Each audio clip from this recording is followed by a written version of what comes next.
Il faut que je fasse cette introspection.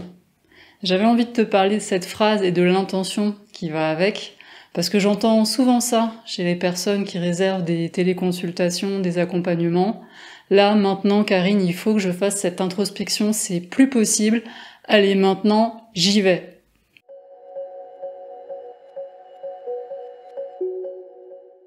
Et effectivement, je peux complètement me relier à cette part à l'intérieur qui en peut plus de souffrir, qui en a marre d'être plombé, d'être bloqué dans sa vie, et qui a envie de se libérer, de guérir pour pouvoir retrouver toute son énergie, tout son potentiel, toute sa disponibilité, et pouvoir enfin aller de l'avant. Ces personnes qui expriment ce « il faut », elles ont bien compris qu'elles ont besoin de s'occuper de cette part en elles qui souffre. Elles voient bien que tourner autour du pot comme ça, c'est énergivore, ça les épuise, et elles sentent que là, c'est le moment d'y aller. Donc je peux comprendre ce « il faut ». Par y aller, j'entends entrer dans ce processus de guérison intérieure que j'appelle l'introspection, que j'utilise beaucoup pour moi-même et que j'accompagne bien souvent en consultation. Et donc, si tu vois pas encore de quoi je parle, je te renvoie à ces vidéos.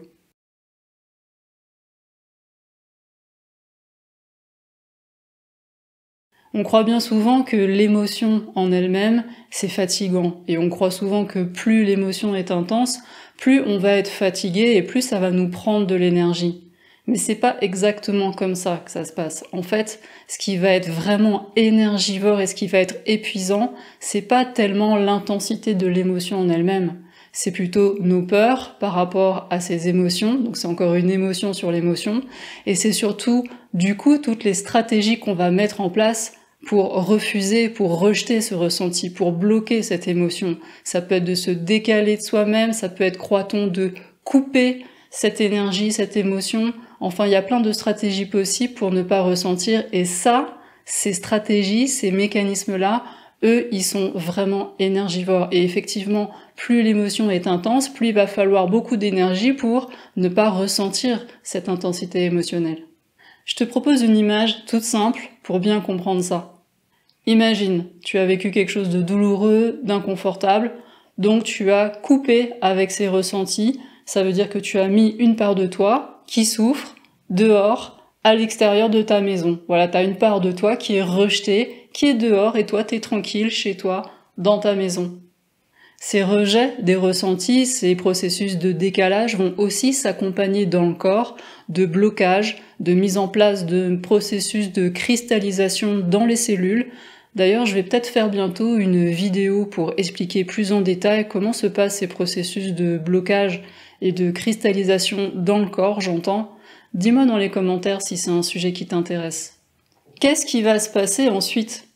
En fait, tu peux pas rester comme ça, indéfiniment, coupé de parts de toi-même, sans qu'il y ait des conséquences.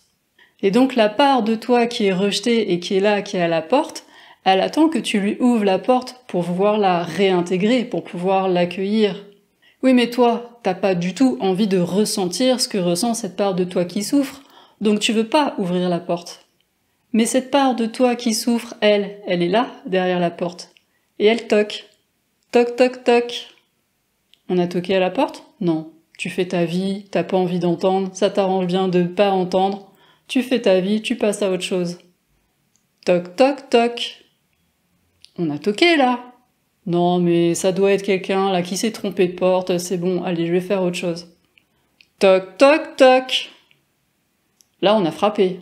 Là, tu commences vraiment à le sentir. Ça peut se manifester concrètement dans ta vie par... tu te sens pas très bien, tu commences à avoir des symptômes dans le corps. Tu vois, ton émotion, la part de toi qui souffre, elle s'exprime, là dans mon image, par un toc-toc à la porte, mais en fait, c'est des choses que tu vas ressentir dans ton corps, au niveau émotionnel, à travers l'activité de ton mental. Tu commences là à percevoir qu'il y a bien quelque chose de pas très cool qui se passe. Des fois, tu sais pas du tout, en fait, c'est complètement inconscient, tu sais pas du tout que t'as rejeté une partie de toi, mais tu vois bien qu'il y a un truc qui joue pas.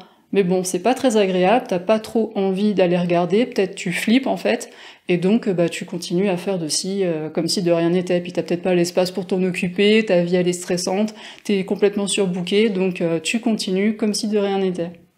Et puis à un moment donné, c'est plus des toc toc toc, c'est des bam bam bam, tu vois, ça tape, ça défonce la porte c'est du solide, donc ça tient bien pour l'instant. Mais là, tu peux plus ne pas entendre ces coups qui frappent à la porte. Mais toi, t'as toujours pas envie d'entendre. T'as toujours pas envie de ressentir ce qui se passe de l'autre côté. Et donc, tu vas faire quoi? Bah, tu vas mettre la musique à fond. Tu vas sortir de chez toi par la fenêtre, hein, puisque à la porte, c'est occupé. Donc tu vas sortir de chez toi, donc symboliquement, tu vas être complètement décalé de tes ressentis, hein, c'est ce que j'appelle être sorti de chez soi. Donc tu sors de chez toi par la fenêtre, tu vas te balader, et puis concrètement, bah, tu reviens de moins en moins souvent à la maison, parce que à la maison, bah, y a la musique à fond, hein, ça peut être le mental par exemple, qui tourne à 100 à l'heure, y a les bruits à la porte, c'est pas très agréable, et donc t'as pas envie de rester chez toi.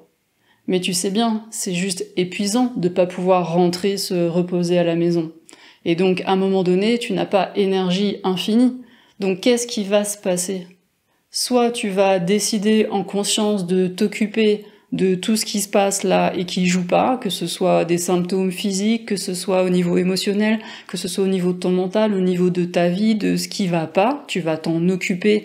Et en t'en occupant, ben, il y a un moment donné, tu vas ouvrir la porte et là, tu vas gérer du mieux que tu peux ces intensités émotionnelles qui vont enfin pouvoir être accueillies et dont tu vas pouvoir t'occuper enfin.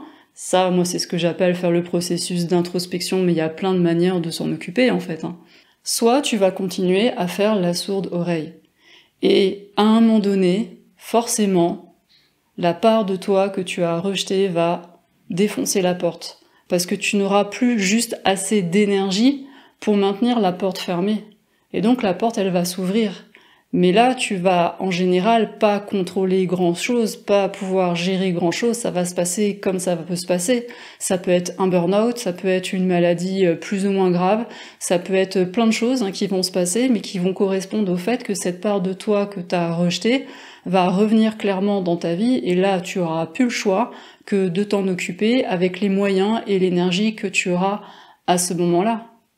Et là, en général, c'est vraiment pas facile à vivre, parce que on a tellement tardé, on s'est tellement dévitalisé sur ce chemin, qu'on n'a plus beaucoup de moyens pour pouvoir s'occuper de cette part en soi qui souffre, et en plus, parfois, il y en a pas qu'une des parts, il y en avait plusieurs qui attendaient à la porte.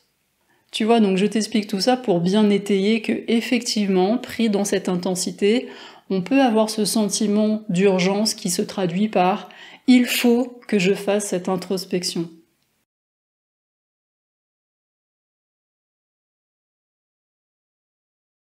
Oui, mais qu'est-ce que tu sens dans ce « il faut que je fasse cette introspection » ? Elle est comment, la posture intérieure dans ce « il faut » ? Est-ce qu'il y a de la liberté ? Est-ce qu'il y a du choix ? Est-ce qu'il y a de l'espace ? Est-ce qu'il y a de l'ouverture ? Est-ce qu'il y a de la sécurité intérieure ? Est-ce qu'il y a de la respiration ? Est-ce qu'il y a de l'accueil ? Est-ce qu'il y a de la douceur ? Est-ce qu'il y a de la délicatesse ? Pas vraiment, hein. Oui, mais là tu vas me dire peut-être que bah oui, mais il faut bien. Oui, je comprends, mais moi ce que je te propose c'est de remplacer le « il faut que je fasse cette introspection » par « j'ai vraiment besoin de faire cette introspection ». J'ai vraiment besoin de faire cette introspection. Et là, sens comment ça résonne ce « j'ai vraiment besoin de faire cette introspection ». Déjà, tu sens peut-être que la respiration, elle se place pas du tout de la même manière. J'ai vraiment besoin de faire cette introspection. Là, il y a quelque chose qui est plus posé. Là, il y a de la verticalité, là, il y a du choix, là, il y a un constat d'un besoin. Et en même temps, il y a de l'ouverture, il y a de l'espace pour « oui, j'ai besoin », et en même temps, je flippe, et en même temps, je doute, et en même temps, je me sens pas tout à fait à l'aise. Tu vois, il y a de l'espace pour différentes parts en soi. Je sens que j'ai besoin, mais il y a différentes parts en moi, il y a la part qui a peur, il y a la part qui a envie de se libérer, d'aller de l'avant, il y a plein d'autres parts possibles. Et là, à ce moment-là, il y a de l'ouverture, il y a de l'accueil, il y a de l'espace, il y a de l'écoute. Et là, on va pouvoir commencer à y aller vraiment à partir d'une posture qui va être constructive et surtout qui va être beaucoup plus efficace. Parce que vraiment, c'est pas juste une question de mots, ce de « il faut » à « je sens que j'ai vraiment besoin ». C'est pas juste une question de mots, c'est une question de posture intérieure. Et ça, j'attire vraiment ton attention là-dessus, c'est hyper important de sentir à partir d'où on fait les choses. Et pour faire une introspection, pour libérer des choses en soi, c'est compliqué de le faire à partir de « il faut ». On y va en force, on y va en tension, on rajoute encore de la souffrance à la souffrance. Ce qui fonctionne le mieux, ce qui fait qu'on va se sentir en sécurité, qu'il va y avoir de l'espace, qu'il va y avoir de la respiration, qu'il va y avoir de la douceur, de la délicatesse, et on a besoin de tout ça pour faire une introspection, parce que c'est bien un chemin d'amour de soi, d'accueil de soi. Il y a besoin de cette douceur, de cet espace, de cette délicatesse, de cette liberté. Eh bien, ça se fait à partir d'une posture intérieure qui peut pas être dans le « il faut ». C'est plus la posture du « je sens que j'ai vraiment besoin et je sens si c'est le bon moment là pour moi et j'y vais, mais j'y vais en douceur et tranquillement. J'y vais avec amour ». Et là, du coup, à partir de cette posture intérieure d'amour, d'accueil, d'écoute, non seulement tu vas pouvoir aller ouvrir la porte pour accueillir toutes ces parts que tu avais rejetées et qui ont grand besoin d'être aimées, accueillies, écoutées. Donc là, il y a déjà de quoi faire.